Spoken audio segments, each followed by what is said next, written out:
Le Seigneur soit avec vous. Et avec votre esprit. Évangile de Jésus-Christ selon saint Jean.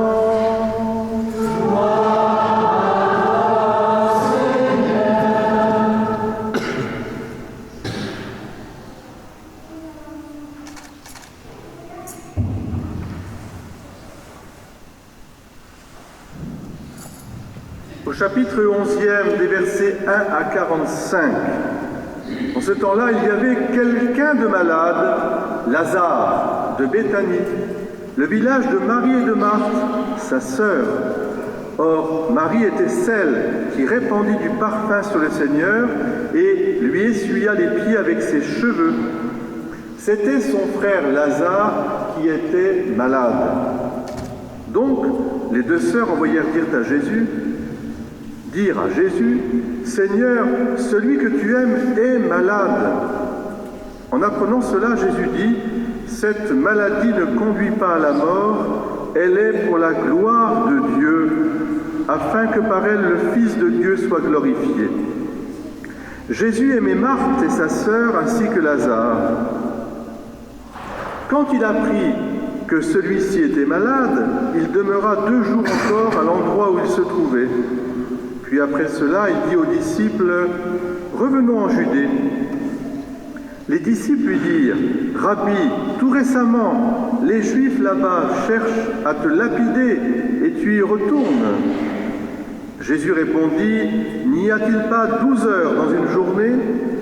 Celui qui marche pendant le jour ne trébuche pas parce qu'il voit la lumière de ce monde, mais celui qui marche pendant la nuit trébuche parce que la lumière n'est pas en lui. » Après ces paroles, il ajouta, « Lazare, notre ami, s'est endormi, mais je vais aller le tirer de son sommeil. » Les disciples lui dirent alors, « Seigneur, s'il s'est endormi, il sera sauvé. » Mais Jésus avait parlé de la mort. Eux pensaient qu'il parlait du repos du sommeil.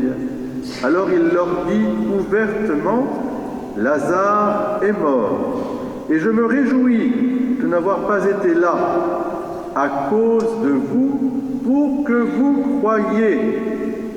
Mais allons auprès de lui. » Thomas, appelé Didyme, c'est-à-dire jumeau, dit aux autres disciples, « Allons-y nous aussi pour mourir avec lui. » À son arrivée, Jésus trouva Lazare au tombeau depuis 4 jours déjà. Comme Béthanie était tout près de Jérusalem, à une distance de 15 stades, c'est-à-dire une demi-heure de marche environ, beaucoup de Juifs étaient venus réconforter Marthe et Marie au sujet de leur frère. Lorsque Marthe apprit l'arrivée de Jésus, elle partit à sa rencontre, tandis que Marie restait assise à la maison. Marthe dit à Jésus, « Seigneur, si tu avais été ici, mon frère ne serait pas mort.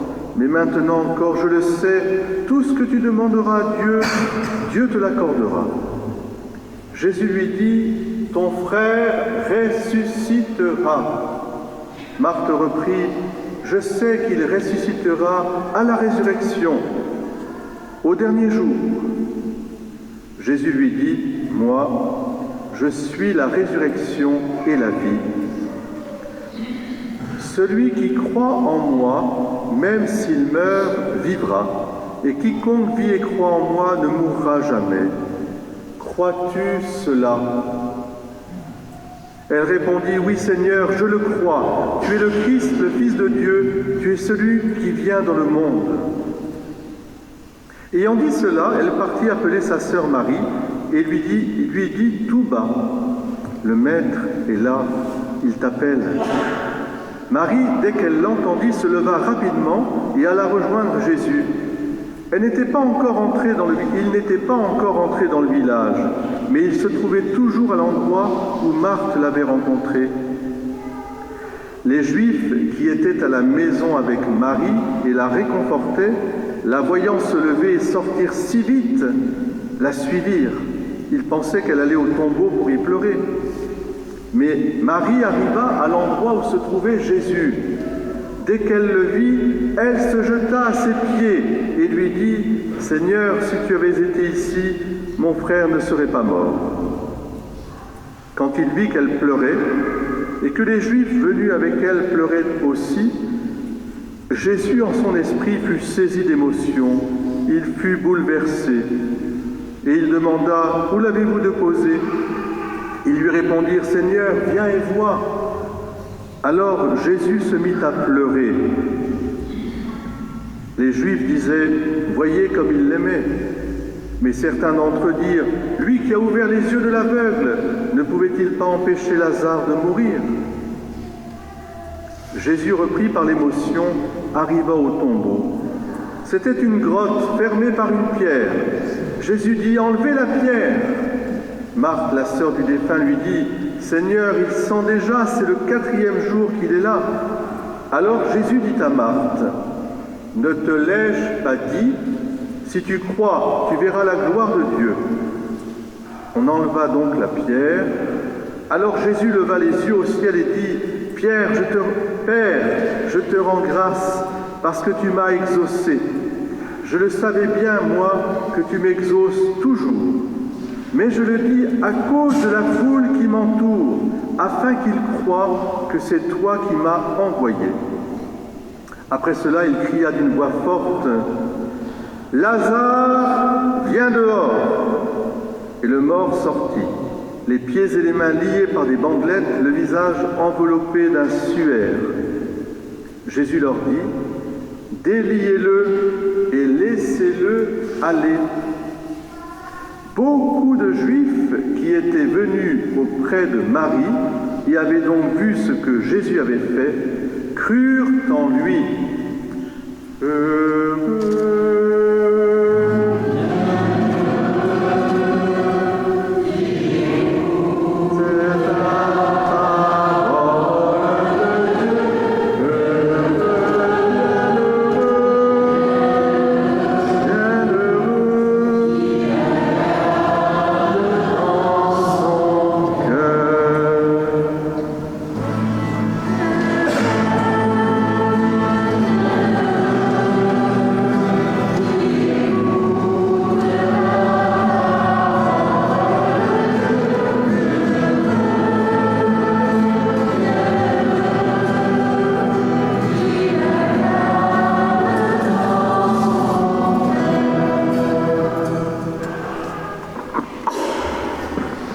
Nous arrivons au terme de ce carême, il y a encore, je dirais, 15 jours, c'est-à-dire nous sommes centrés maintenant précisément sur la croix du Christ, l'arbre de vie. Alors, tous ces 15 jours, je vous demande d'abord de regarder, de contempler cette croix et de vous dire, la bonne question, c'est de nous dire, est-ce que c'est pour moi un arbre de vie ?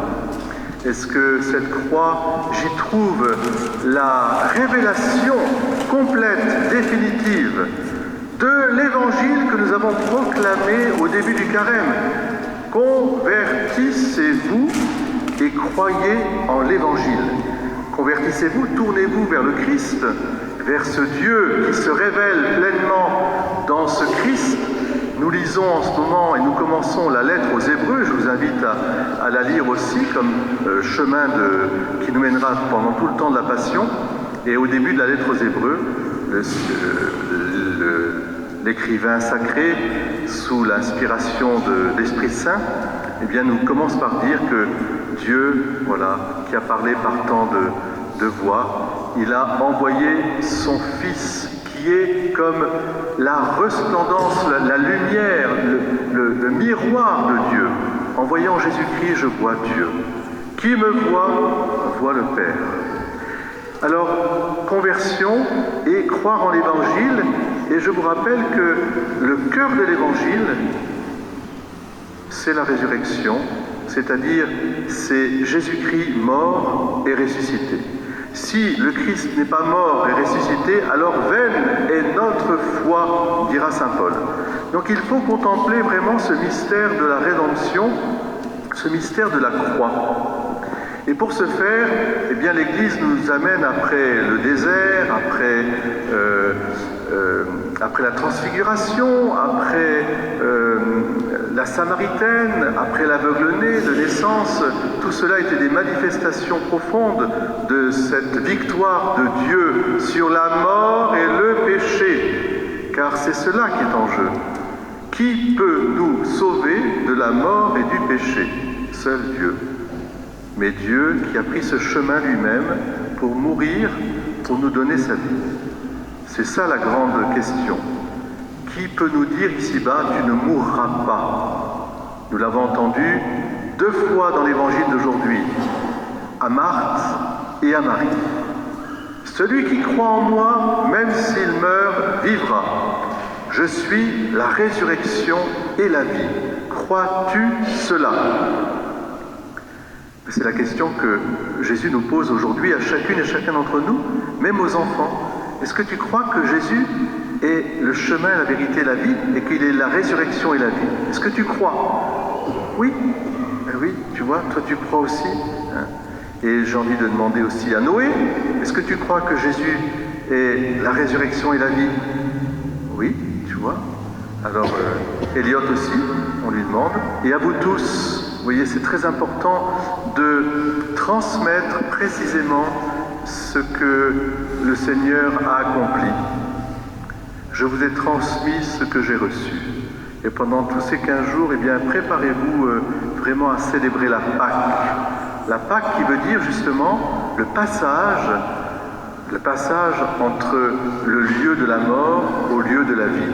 Le passage de l'Exode pour le désert, pour le peuple juif, qui se transforme ensuite en passage vraiment de la mort à la vie. Nous sommes les héritiers du Dieu des vivants. Et nous sommes héritiers d'une religion de la vie, d'une civilisation de la vie. Et aujourd'hui, plus que jamais, on a vraiment besoin d'être témoins de cette vie. Est-ce que vous voulez avec nous précisément de cette vie, c'est-à-dire en apportant par nos faits, nos paroles, nos gestes, notre accueil, notre façon aussi de considérer les fautes des uns et des autres comme un relèvement et non pas un écrasement. Et encore plus évidemment aussi de conduire toutes ces personnes que nous rencontrons vers Jésus-Christ, et y compris les personnes qui sont en deuil et qui portent aussi le poids de la séparation, de la souffrance. Est-ce que vous êtes prêts avec moi aussi à risquer d'être les témoins de la civilisation de la vie? Je l'espère. Mais oui, il faut dire oui. Ah, mais c'est pas assez fort, hein. Mais oui. Oui. Vraiment, ça doit animer notre vie, vous voyez. Nous sommes héritiers de cette vie divine qui coule en nous pour toujours. Et le Seigneur a voulu habiter ce monde pour justement vaincre la peur du monde. Mais c'est quoi la peur du monde? Eh bien, c'est cette mort. Qu'est-ce qu'il y a après? D'où je viens et où je vais? Alors, et je terminerai sur cette petite histoire, elle est importante pour moi, en contemplant la croix du Christ, si le Seigneur a voulu qu'en ce 5e dimanche, nous puissions lire, méditer l'évangile de Marthe, Marie et Lazare, c'est si important. Qui étaient Marthe, Marie et Lazare? C'était qui? Ils habitaient Béthanie, déjà, à une demi-heure de marche de Jérusalem. Ça, vous savez. Sandrine, qu'est-ce que tu dirais? C'était qui? Ah, c'était les amis très proches de Jésus. Mais tu sais que pour être ami de Jésus, il faut commencer par être pécheur. Ça tombe bien, moi aussi. Est-ce que vous voulez être les amis de Jésus? Est-ce que vous voulez vous reconnaître pécheur? Ah, là on commence à être un bon chrétien quand on commence à être un bon pécheur. Pas qu'à la ligne, hein, mais un bon pécheur. Parce que Marthe, Lazare et Marie étaient d'une famille très très aisée, très reconnue même à Jérusalem. Oui, on vous dit que beaucoup de Juifs étaient venus réconforter Marthe et Lazare. C'était des notables en fait. Ils avaient une grande fortune. Le prouve le parfum précieux que verse Marie-Madeleine, un parfum d'un grand prix. C'est pas une prostituée, comme on a essayé de le dire. C'était une femme qui avait une vie déréglée, mais qui était d'un haut rang. Et Marie-Madeleine, Marthe et Lazare aussi. Ce sont des gens pécheurs, mais justement miséricordieux. Et parce qu'ils ont été miséricordieux, ils sont élevés. C'est la devise du pape François, je me rappelle. C'est très important ça. Ça veut dire qu'ils ont expérimenté que le Seigneur, dans leur propre vie, venait les libérer du péché. Pour que, justement, ils puissent être, je dirais, déjà dans la vie éternelle, être déjà des modèles du ressuscité. Je suis venu non pas pour juger le monde ni le condamner, mais pour le sauver. Et ils ont été sauvés. Alors l'évangile d'aujourd'hui vient nous rappeler que, oui, Lazare a connu cette mort du corps. Et le Seigneur prend bien soin de nous révéler ce qui en Dieu est cette mort. Il dit, Lazare dort, il sommeille. Pour nous chrétiens, la mort est un sommeil. Ce n'est pas une mort, il y a la mort physique. Mais certes, c'est une souffrance parce que nous ne sommes pas faits pour être séparés corps et âme. Nous sommes faits pour être non seulement tous réunis, mais corps et âme. Nous sommes faits pour la résurrection. Et c'est le péché qui a détruit cet ordre. Vous avez un exemple merveilleux avec la Vierge Marie, que nous avons fêté hier, l'Annonciation. Elle, les orientaux disent, de l'Assomption, ils disent la dormition de Marie. Elle dort. Parce que son corps et son âme ont été unis. Après avoir connu cet endormissement, ils sont montés au ciel. Et c'était ce que voulait Dieu pour nous. Mais le péché a déréglé la chose, et le Seigneur lui-même voudra connaître le tombeau pendant 3 jours, pour qu'ensuite il ressuscite. C'est-à-dire pour nous montrer qu'il ne nous abandonne pas sur ce chemin. Il ne nous abandonne pas sur ce chemin. Il est avec nous. Il est celui qui nous conduit au Père. Et alors, comme Lazare a été ressuscité de la mort physique, et il était déjà témoin de la résurrection par la mort, par la vie spirituelle qui était en lui, Marthe et Lazare, qu'est-ce qu'on a fait? Vous vous rappelez l'histoire de Marthe et Lazare et Marie? Eh bien, les Juifs certains Juifs voulaient le tuer Lazare, parce qu'il était témoin de la résurrection. En ressuscitant lui-même, il avait été ressuscité par le Christ. Alors, on les a envoyés en exil, sur un bateau avec des marchands, etc., qui devaient les déposer sur une île. Sauf que Marthe, Marie et Lazare, ce sont des gens tellement bien, tellement bons, tellement remplis de Dieu, de l'amour de Dieu, que sur le bateau, eh bien, ils ont été convertis, ceux qui les conduisaient. Et ils ont dit, écoute, on ne peut pas vous ramener parce qu'on va nous tuer, mais on vous met une petite embarcation, vous partez. Et alors, où est-ce qu'ils sont partis? Où est-ce qu'ils ont abouti? Eh oui, c'est là que je voulais vous faire dire, ce sont nos amis, Marthe, Lazare et Marie-Madeleine, mais vraiment ce sont nos amis. Ils ont atterri à Marseille et ils ont évangélisé sur la foi en la résurrection au Christ. Lazare à Marseille, Marthe à Tarascon, Marie-Madeleine à Sainte-Baume, à Saint-Maximin. Ce sont nos saints à nous, ce sont nos amis. Et alors, qu'est-ce qu'ils nous disent? Eh bien, ils nous disent, voilà, l'amitié avec Jésus ne trompe pas. L'ami donne la vie à l'ami. Et c'est cette amitié qui est le cœur même de notre vie spirituelle, de notre chemin sur la terre. Apprenons à être l'ami de Jésus. Et le carême est précisément un temps, je dirais, un temps propice à cette amitié. Alors voulez-vous être les amis de Jésus? Alors, vous pouvez dire aussi, avec Thomas, qui était l'ami de Jésus, montons à Jérusalem, allons mourir avec lui. Et Thomas, en disant ça, il montre que c'était pas quelqu'un qui était pusillanime, qui avait peur, c'est quelqu'un qui était courageux, ce jumeau, Thomas. Alors montons avec lui. Eh bien, je vous invite à monter à Jérusalem pendant ces 15 jours, c'est-à-dire à monter à la croix, à regarder la croix, à la contempler comme l'arbre de vie. Dieu a tant aimé les hommes qu'il a donné son propre Fils pour que nous ayons la vie et la vie en abondance. Amen.